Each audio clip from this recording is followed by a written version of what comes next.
Sinadya nyo or nalusutan lang kayo? Huwag sana kayo pumayag. We will revisit that, sir. Pero po kasi under the rules.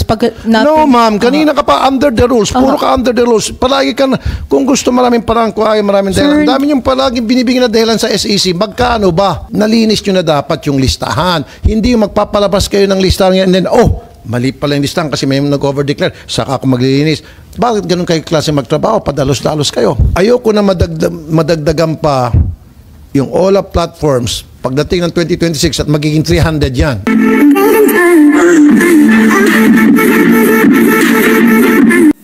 Nung mag-issue kayo ng moratorium na ito ang mga registered. Nag-issue kayo, nagpalabas kayo ng listing ng mga registered online lending companies after na makapagpalabas kayo ng moratorium. You follow me so far? Okay. We have that listing. We have that numbers of online companies na existing, na allowed. Now, pagdating ng 2025, this year, merong nakasingit doon. Siyempre may mga tinanggal pa kayo doon since 2021, may mga na-revoke, di ba? 2025, merong na-add na 40 na wala doon sa original list ninyo. Okay? Wala sa original list. Pero, kung titingnan mo yung records nitong 40 na naidagdag, pasok sila doon sa bago mag-moratorium. So parang in-antedate, lumilitaw, para maging mas mapabilis tayo magkaintindihan dito. Hindi naman po, parang sir. Isiningit. Sabi ko nga po, yun pong affidavit of compliance prior to the moratorium po. Sandali lang. I would like to acknowledge the presence virtually of Senator Coco Pimentel. Thank you, Senator Coco Pimentel. Okay, nag-over-declare po sila. Actually, there are 288 as of June 2023.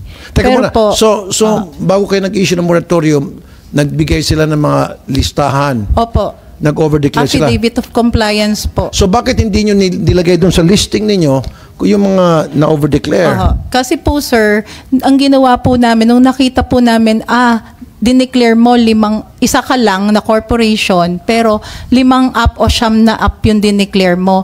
Nung ginawa po namin, para nilinis po namin yung 5 or 9 na dineclare nila. Pag nakita po namin na website lang for advertisement po yung ginamit nila at hindi naman po nag-o-online app talaga. Yung ibig sabihin, nagtatanggap ng application, hindi rin po sila nagdi-disburse ng fund. Hindi po namin qualify yun as OLA. So, tinanggal po yun dun sa over-declaration nila. Kaya nga, marami nga po natanggal, marami nga po na-revoke. Thank you for doing so. Yes. But my point here is, confusing eh. Yes, sir. Nagbigay kayo ng listing. Sana bago kayo nag-issue ng listing, nagpalabas ng listing, kung sino yung mga registered legit sa SEC, nalinis nyo na dapat yung listahan. Hindi yung magpapalabas kayo ng listahan and then, mali pala yung listahan kasi may nag-over-declare. Saka ako maglilinis. Bakit ganun kayo klase magtrabaho? Padalos-dalos kayo.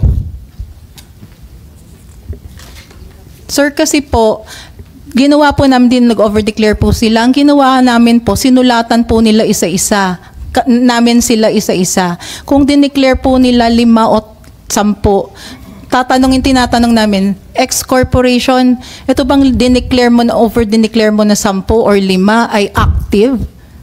Pag sinabi ho nila, hindi, 3 lang talaga dyan ang aming active. Kasi yung iba is ginagamit lang namin for marketing purposes, advertisement purposes, and therefore hindi sila active. Ginawa po namin, tinanggal po namin sila. Yun po yung dahilan kung bakit May mga na-revoke. So, hindi pa, ihiwalay po, sir, yung revocation. Kasi po pang sinabi pong revocation. So may mga tinanggal kayo. Opo. So nung mag-post kayo ng listing about doon sa mga registered at allowed na OLA, nalinis nyo na lahat. So sir, nung yun pong mga nagsabi po na ay dinidevelop pa namin yung app pero dinideclare na namin para umabot sa moratorium. Dinidevelop pa namin siya. Pagka completely developed na siya, isasabihin namin na active na. So ganun sir, nung nalaman namin, dineclare pala niya 10 o 5 o 3, pero ang active lang dyan ay 1, 2. Tinanggal po namin yun, sir. Pero po, lahat po yun pasok po sa moratorium. May affidavit of compliance po sila. So this is what you need to do from now on. Magpalabas kayo ng bagong listing. Kasi may moratorium ng kanyo kung sino-sino yung mga registered sa SEC para malaman ng taong bayan. Para dun sa mga mangungutang, they can always check the SEC website na, ito pala, hindi nakaregister. Hindi ako utang dito. Ito nakaregister. They can always go to your website. Tama? Yes, sir. But, pero this time yung malinis na. Sir, I am really assuring the public that all the OLAs that are being listed in the SEC, recorded pala po in the SEC website, are really the OLAs that were declared prior to November 2, 2021.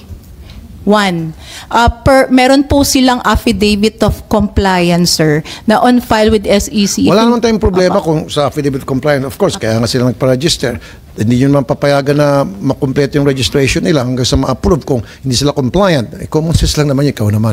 Yung sa akin na magpalabas na kayo ng listahan dito na hindi na confusing to make sure na kapag nagpalabas kayo, ito na talaga yung totoo, ito na talaga yung number at wala nang dadagdag dyan. At nalinis na namin yung mga nag-over-declare dyan. Yung mga dating nagsasabi silang on process pa yung another apps na approve nila namin, ito na lang talaga, stop na. Huwag yung 2025, sabihin natin, halimbawa, ilan ba ngayon sa 2025? Sige. Ngayon pong 2025, yung financing and lending companies po na sa may online OLA. lang, sa OLA lang. Opo, may Ilan? OLA po to. Mixture po ng financing and lending. 117 po. Kasi po, na meron po silang 181 OLA platforms. Okay. So, ayoko na madagdagan pa yung OLA platforms pagdating ng 2026 at magiging 300 yan. You know what I'm saying? Oh, yes, sir. I got it. Ayan, Sir, Salmon Finance. nag-amend po From home online loan naging Sun. Yung app po original.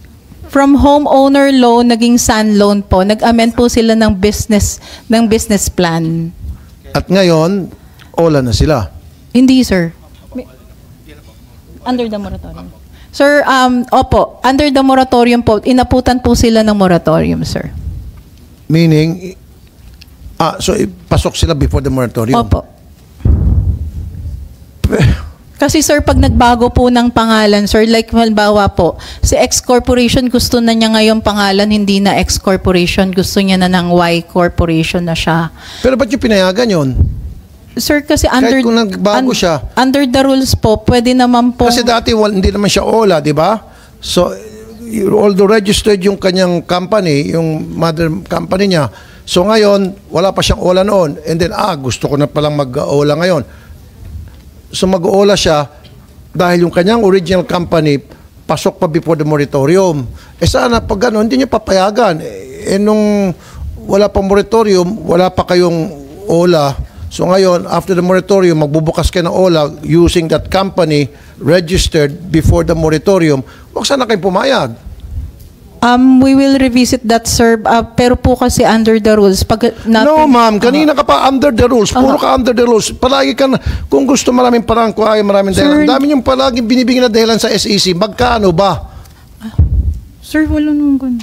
Hindi, ma'am. Alam mo, hindi lang itong hearing. Sa mga susunod na hearing, i-expose ko ilang mga kalukuhan niya sa SEC. Kasi, Come on. Sir, kasi po, ang No, ito na naman. Very simple na to. Huli na kayo eh. O nag-register itong company na ito, itong Salmon Finance, okay? O Sun Prime Incorporated, they registered. Right? As a lending company, wala silang OLA. Tama? And then, sige, tumingin ka, tingnan mo yung kasama. Kasi po, hindi ko po memorize yung database. So, hindi na nga, Sun Prime, basta Sun Prime Incorporated, they registered ito sa SEC, okay, even before the moratorium. Tama? Para mapabilis tayo, para ma-follow mo ako. Para opo, tama po. And then, pagdating later on, nagkaroon moratorium sa nung 2021. Ngayon, itong recently lang, gusto nilang mag-OLA na itong Sun Prime. Gusto na magbukas ng OLA. nagbago sila ng sistema, nagbago sila ng pangalan, whatever, yung mga binago nila, para makapag-ola sila because gusto nilang rumide kung ano yung trending. Pinayagan nyo? Dapat hindi. Dapat kung gusto mo nag-ola, noon pa lang dapat bago moratorium, doon pa kayo nagbukas ng ola. Pero too late na, magbubukas ka ng ola, may moratorium na, hindi pwede. Ano? Meron? Sige, magpalusot ka pa. Sir, Ganun hindi po ako nagpapalusot, nagtatanong lang po ako ng database. Hindi nga kayo nga dyan sa SEC. Kasi, sir, kasi ma'am, very simple eh. Hindi nyo pinayagan. Yung lisensya po, sir, I ibang know. department po ang nag-handle. Okay, Hindi po ibang financing and Hindi, lending. naghugas kami ka, nagponsyo Pilato ka. Kasi madam, very simple lang to. Nung bago mag-moratorium, wala silang application for OLA. Tama? Okay, itong mother company nila, which is Sun Prime. Ngayon, after the moratorium, nakapag-isip-isip sila na magandang OLA ngayon, itong trending, madaling kumita ng pera dito. Okay, magbukas tayo ng bagong unit natin o bagong branch o whatever you call that para tayo makapag-OLA at gagawa tayo ng konting adjustment dyan sa SEC. At inuprobahan nyo? Eh sana hindi. Sabihin nyo na hindi na pwede kayo mag-OLA kasi nga yung OLA may moratorium na. Although yung Sun Prime, yung mother company ninyo, yes, registered before the moratorium. However, magbubukas kayo ng OLA ngayon, after the moratorium, hindi na pwede. Huwag nyo gamitin yung registration ninyo before the moratorium. Oo naman, ma'am. Sabihin ko lang po, sir, 3 pong department ang nag-aano ng OLA. Yung first po na department, yun sila po yung naglilisensya. Okay nga, pero SEC pa rin yun. Opo, tama O, po. so, ang ginagawa mo lang, titignan ko po kung naipit ka paano lang po kasi kaya nangyari doon. tinutulak mo sa ibang department. Titignan ko po kung anong nangyari doon, and we will officially reply what happened to that corporation po. And we will present to you the documents. Thank you. In other words, I want it cancelled. I want it Yes, sir. revoked. Opo. Kasi nalusutan kayo eh. It's either sinadya nyo or nalusutan lang kayo. We will check with that department, sir. Thank you. Thank you. And supply the necessary documents po. Very good. Thank you.